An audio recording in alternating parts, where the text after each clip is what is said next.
Manminder Kaur Dhillon, or in short MK, nama glamour dia.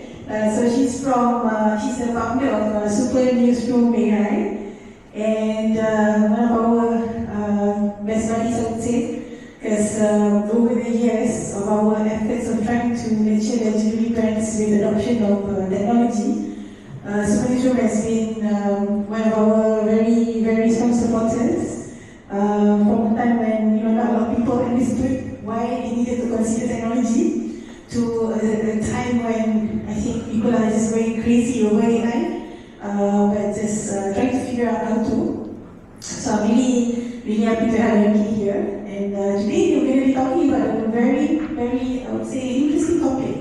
Earlier, Cindy mentioned about the issue of contents. She was talking about rights over contents that is generated, and whether we're able to rightfully use those contents.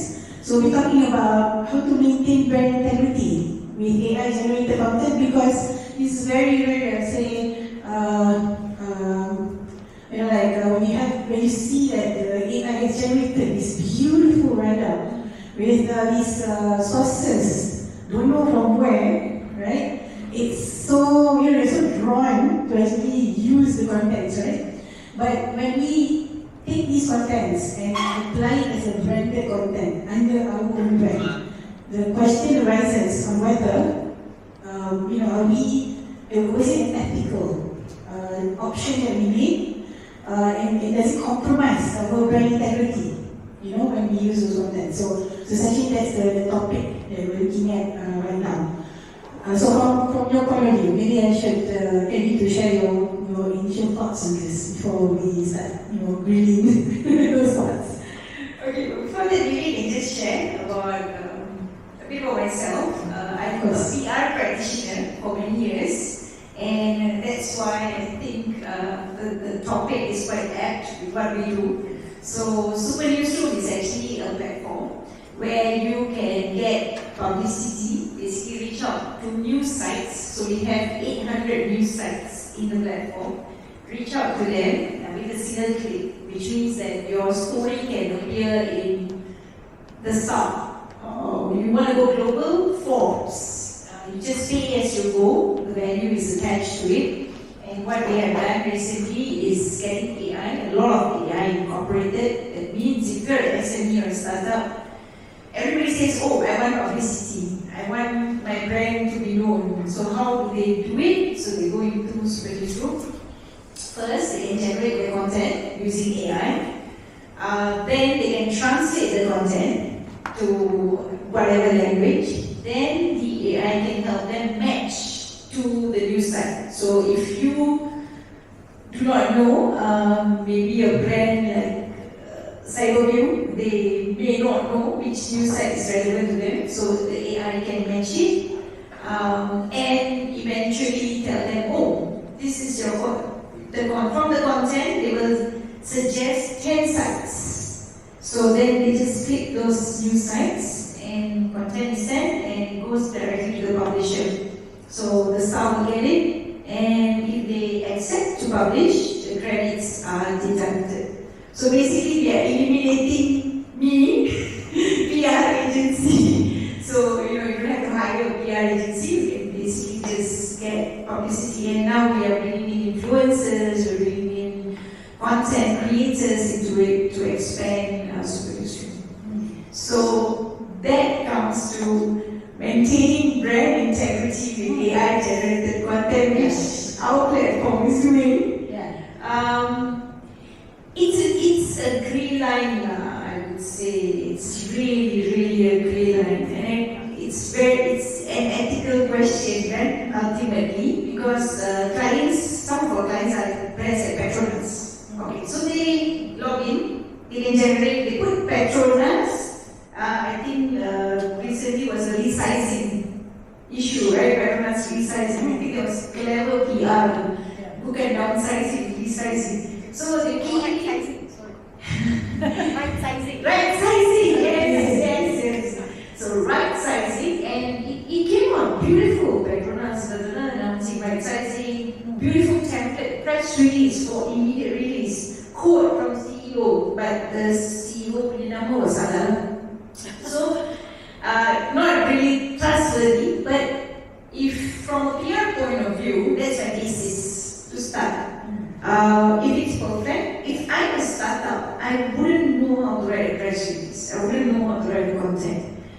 But I feel there was also another thing recently I read, because talking about white coding, we are using so much of white coding now. We built our platform recently on white coding. I actually wiped to be. So dia macam white label, tapi coding. So I was coding and I said, okay, I want 3 users. So I created a brand analysis app within by 23 to 4 days. So blah blah, and it does it beautifully, it's generating. But the question was, who owns the app? Is it me or is it the AI? So now how do we answer that question? Who has the, what's the word? Copyright, IP, intellectual property. Whose intellectual property is that? And I think this question is not for us to answer yet. I really think this is something that For the legal folks to governments, it's a global thing that eventually people should say, who owns this? And I'm very afraid also.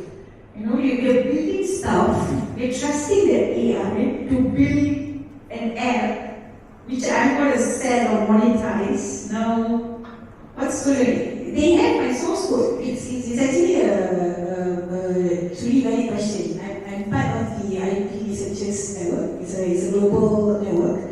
And for the last 3+ years, conversations around who owns what is generated by AI has been going on. But if you look at it from a liability perspective, what did happen was, I think it was 1 year ago, when a company was sued by the owner of a content that was generated. In that case, somehow the original content was very, very close to what was produced by the AI engine.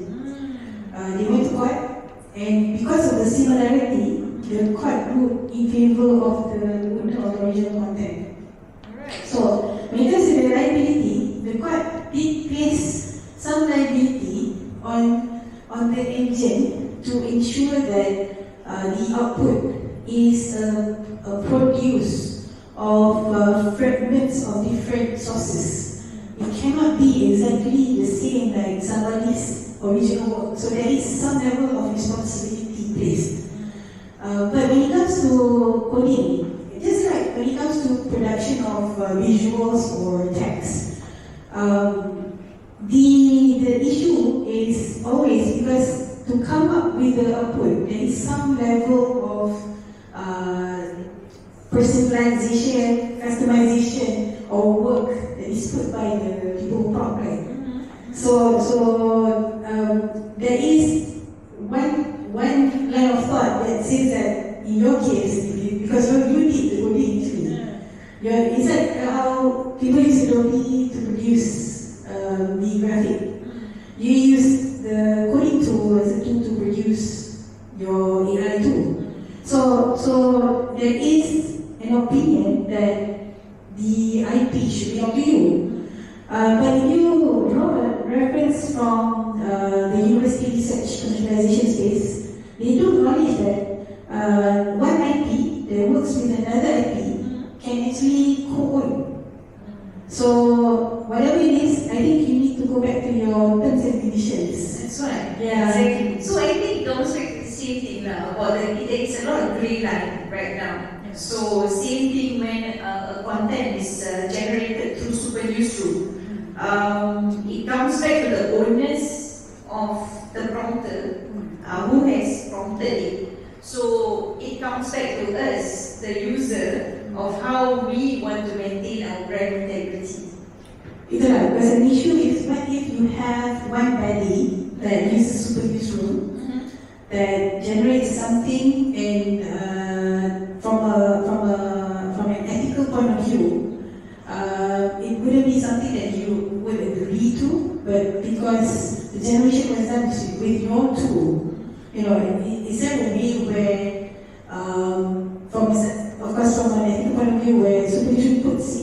the safeguards, to address this kind of people that generate things that should not be used in that case. So contohnya macam, let's say, if I am going to war, or I want to instigate racism, for example, with Supernewsroom. Imagine if since I have access to 800 over news sites, right? Global batu, if I wanted to incite hate and I use Supernewsroom, how would that work out? Okay, thank you. I'll go back and think. Okay, so anyway, we are the middle person. So it goes back to the publisher, whether to accept or decline. So macam Grab, when you order the food, you go to, chicken rice, you just put chicken rice and you do 10 restaurants and say, okay, I want this chicken rice shop. You select the chicken rice, and then once you send, it's still pending, and then it says, okay, order accepted, now your card is charged. So similar to that, we put publisher and user, we are just the middle part. However, what we do is, there is a very important element when they sign in, especially because when it comes to PR, people can do what you were saying. They just go to platforms like that, they can tarnish a brand. You have a disgruntled employee going there and writing, blah blah blah, lepas tu dia hantar dekat, one media news site. So we have a prompt, a pop-up that actually says that you have to click and say, I am the authorized person to share this. So that's the only way we can put one level of safeguard. However, I know it's not foolproof. Anybody can say I'm authorized and put some fake name, right? So the only other way is, once it reaches the publisher, you have, and we are very careful about the 3R, race, royalty, and I can't remember what's the other one. Religion. Religion, legal R, Malaysia, no, you can't go there. But of course, sexual content, rape, gambling, all of this is written things that you can't share. But ultimately, from an IP point of view, in this case, just briefly, you're relying on the honesty of the person, right? True. So when that person doesn't have right, and then you keep, because for them it's like, I want to get this out, and I don't care. How does this work out? Because I think, of course, at the end of the day, in your case, publishers are still responsible over whatever that comes to them. They have to decide, they have to do their due diligence and all that, right? But the new Supernewsroom has some linkage to social media, right? No. It isn't? We do not auto-post. Okay, we cannot do auto-post because of that fact. And we can't because we can't monetize. Okay. So how are we going to monetize if we put on? And we are often using third party, like social or content creators, podcasters, news sites. So we monetize with that. I don't know, like just from the conversation in the last 10 minutes or so, is it 10 minutes or like that? What came to my mind was what happened a few years ago when, if you remember, Facebook got into a bit of an issue. Actually, it was a big issue with their government because they were using data for certain usage that is. Yes, Cambridge Analytica. So that came to my mind. What's your view about that? Tough question. No, I think for platforms like Facebook, TikTok, Instagram, unfortunately, it's cartel like that because Facebook or Meta owns all WhatsApp. They should be much more proactive in safeguarding our privacy, info, safeguarding a lot of information, but they're not. You can still see fake news going around, which is really funny because these are giants, right? And we tiny mini companies like that also can depend on AI to do fact checking. And these are giants who know how to do all this, but they're not. Yeah. So I believe there's something, some conspiracy theory on why giants such as Meta and TikTok, YouTube, or say YouTube is again under the same cartel, right? Where they still allow things to be sent out. So it ultimately comes back to that. So that's why Mark Zuckerberg got questioned. So at the end, they just deny. And that's it. I think it makes more money for them. Simple as that. Yeah, exactly. Because They fake don't news care. drives engagement.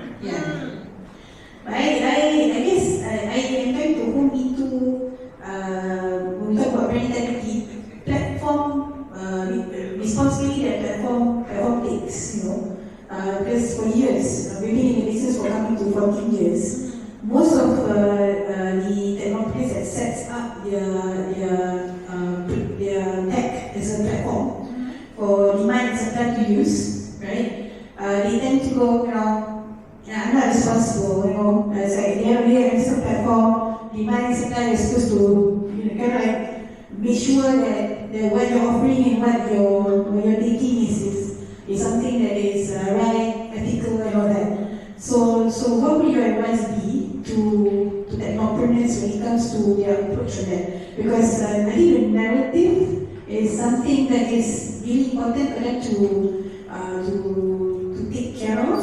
Because when they do that, it just seems like, you don't want to take any responsibility over the matching that you're doing for me, what would your advice be to technopreneurs? Okay, so I will put two sides of this. Firstly, building the platform. Okay, so we come from a traditional PR agency. People come to us and look at what we say narrative. So people come to us, brands come to us, and then they say, hey, MK, I want to tell my story. I want to, get publicity.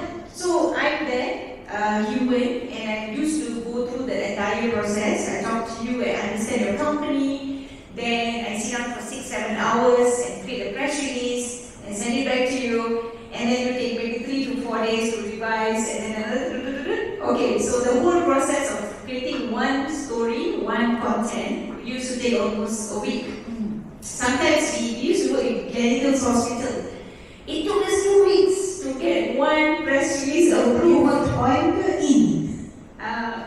We were the PR agency for Gleneagles Hospital. So we got launch. So 2 weeks. Crazy, man. Did that. Okay, today, as an tech entrepreneur, I want to change this. I want to make everything faster. I want to simplify it. So that's why I removed us.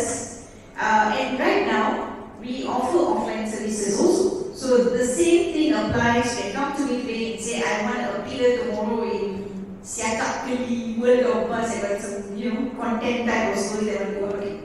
So we can do that. We can keep that part we can. But I cannot scale if I keep doing that. So that is my first answer. That why you can't put a human element. I can't scale. If every content is going to be checked, and so the second part is maintaining the integrity to entrepreneurs. Have to have ethics, ultimately. And I think if it goes out and you screw up, it's not going to look good. So I really like whatever that you guys do. In the end, if I say you get caught, right? Customers will not want to come back to you, right? So you need to make sure that, like for those in the platform business, that incorporates AI, generating contents, that the contents help its clients to maintain brand integrity. So like how for you guys, when you help generate the press release, right? Your safeguards at the initial stage when people register, that they confirm that they are authorized to take any actions on your platform, to ensure that they are responsible for the contents that they are generating is reflecting a true image.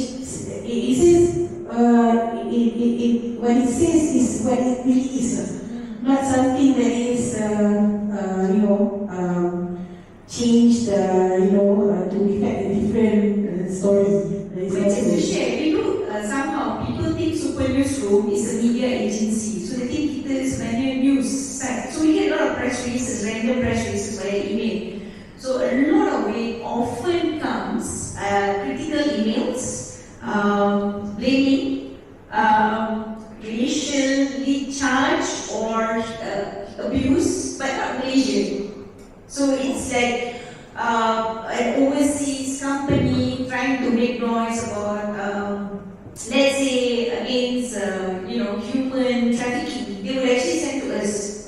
So the assumption is I am, let's say, memang a news site. So I will check. If that's a good story, I will check the source, check the story, call the person, verify. And obviously when you read, you already know if this is a fake content, you will double check, triple check the source. So I think the possibility of that going through Supernewsroom platform memang ada. So we can send to the publisher whether they fact check or not. But it has happened. One publisher did just like the past one story. Oh, really? No.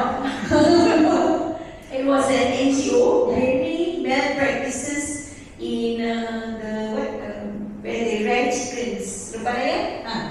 So I think they were talking about big brands in Malaysia, inhumane practices for chickens. They cranked them. So I think 4 brands were mentioned. So the PR of that brand saw the story like, oh my God, how can this media agency write against our brand? So they contacted directly the news site. Because in your business, essentially the output is reflected in the news media, whatever it is there. Yes. Okay. But it did help to also call the editor to remove the story immediately before we in any way get indicated. We shouldn't have because publisher decided to publish. Okay. Alright, so we're going to open up to the floor and see whether anyone has any questions for MK. Anything to do with PR, brand integrity. Okay, question? Okay. Hi, I just want to ask, are there any current rules or regulations in Malaysia and overseas as well that we need to be clear that this is AI published content or image, for example? No, so far no. That's what the start of the conversation was. It's such a grey line, and I think it will take a lot of effort globally. We have in Malaysia, I think our YB Gobind Sindhu is now trying to create an AI framework for ASEAN, and he's very gung-ho about that. But ASEAN is a very small market. If you want to create here, it's not, and the AI that we use, whether it's Claude or GPT, our platform is a GPT platform, so it uses the backend is that. I'm using from US. How does it apply? So I think it has to be a more global effort, and I think it will take time for us to reach that stage one day. We I would say the future was yesterday. We are. So it's going to be last week. Correct. We are already very. This is too fast. Okay. Too fast. Okay. My question is really about news or fake news or fake website. Like when I look at Facebook or something, there's always not just Yahoo or Google. There are always this fake news site. Claim Haliza, use what is Jack Ma use this secret. And this they keep pop up, and sometimes they keep pop up. Sometimes I just purposely click just want to read it. They put FMP logo there. True. And I believe the government can block it because we can block like porno sites and kind of thing. We can also block all this scam. I mean, what you see in that legal framework, how we block? Because I mean, like for our brand, we don't want this fake news we're not talking about fake news created by fake people inside Malaysia. We're talking about this is like big, scammers kind of thing. So, what do you see about it? I totally agree with you, and I think recently, just just last week, Tun Mahathir, his photo appeared with three very rich other people talking about something, and he made a statement on his Facebook. This is not me, blah blah blah. Okay, putting that aside. Before, as we were building Supernewsroom, we were very interested to build an anti-fake news platform. Very, very interested, because we felt that there are so many and there's a huge need for it. We couldn't, because it's huge. The amount of data that the platform has to check and verify against. So how can the platform think that this is fake? They're gonna confirm with another source, which is impossible. Yeah. So it had to depend on the blockchain technology, which It's a lot of money. it's a lot of money, a lot of effort. Can do, but a lot of money. I know. So big companies, Bloomberg, Forbes, Reuters, they are trying to do, but they are unable to do so, because ultimately the cross-checking of data, which is now at billions, zillions that's flowing through, then how the cross-checking? So they need to leverage. So AI is there, but AI is not enough. AI is not smart enough to detect that. Maybe at the later stage. Later lah, dia start lah. Bila dia dah pandai lah. Yeah, needs more data. No, I mean it's simple. You know, like if you create a reporting, for example, like porno, I can report. Like, okay, this is pornographic site. Like Facebook, they can report. So, like for example, our Minister of Communication, I can just report this website is a fake website. I report. They just need to verify that website and then block it straight away. Correct. So you are blocking sites. Yeah. Here you are checking content, images, visuals. So the amount of data that has to be processed is huge. Minister, no, I mean like based on reporting lah. I mean like then when I as a user, I see okay, this is not Siti Nurhaliza, this is not Tuan Mahathir. I report or Mahathir is a report. But I compare your fake report with a fake report.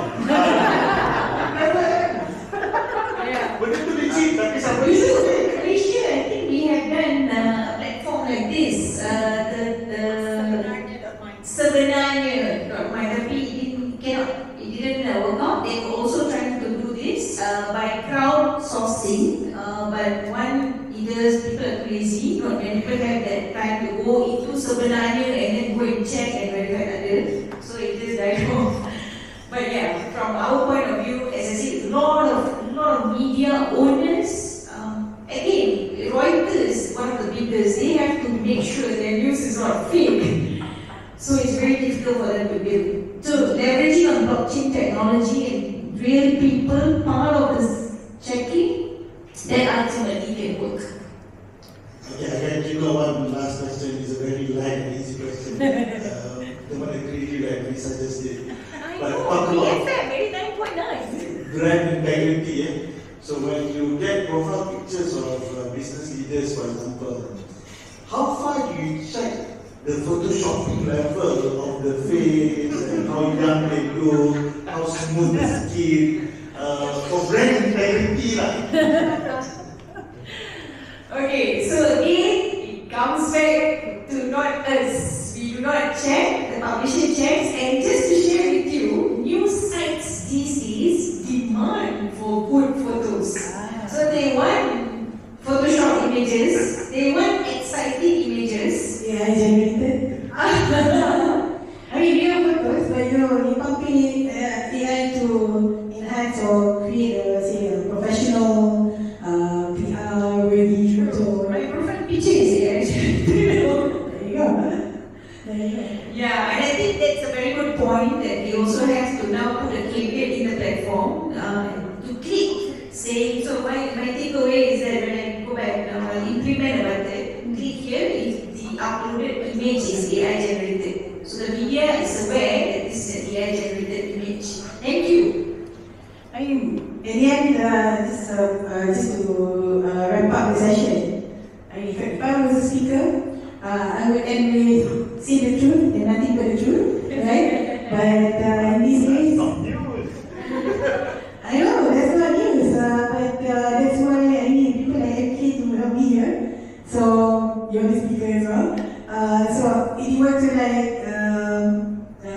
one line, right, in respect of the topic, in terms of maintaining brand integrity with AI-generated content, what would that one line or really advice in one line to the people in the room be? That's correct. Well, you are in charge now. It's back to you. It's if your brand integrity is your integrity at the end of the day. You're the brand owner, so it's back to you. So have that integrity in place, and we hope for the best in this ever-changing world. And please, it was very, very happy to see something like this today. I learned so much, and I hope everybody will start leveraging on AI tools at Supernewsroom. Every time we're still learning, every time we get together, we're still learning something new. Yeah. Okay, I got one more question. So, you guys are going to be going through 3 months of handholding with us on AI adoption. What's your wish list for them? Wow, I believe right now we have so many tools that will help us increase our efficiency as entrepreneurs. And as I said, the future is yesterday. So as entrepreneurs, we have to be fast to adapt now. We cannot just take it easy. Not just competition, not just that, but adapt fast. Yes. That's fast. And I was just adding, we should explore Supernewsroom.AI. Yeah, we should, kita nak short TV, that's why I need to say for her. Explore Supernewsroom.AI for your PR, if possible. Launching version 3.0 next week. So once she shares the information, we will share with you guys as well. Okay? And with that, I'd like to thank MK again. I have to say, I'm really excited that we finally got to have our podcast, our mini podcast. I hope we will have more, because I think we are not done. We have so many more things to talk about, right? But let's close the session with a wish for everybody here to take it from today. You are responsible for your own contents, and when you generate contents on AI. Because at the end of the day, you're the one who prompted, and you're the one who's going to evaluate whether the content is right to be used or not. So make sure use it responsibly. Okay? Thank you so much, Angie. Thank you. We'll see you very soon.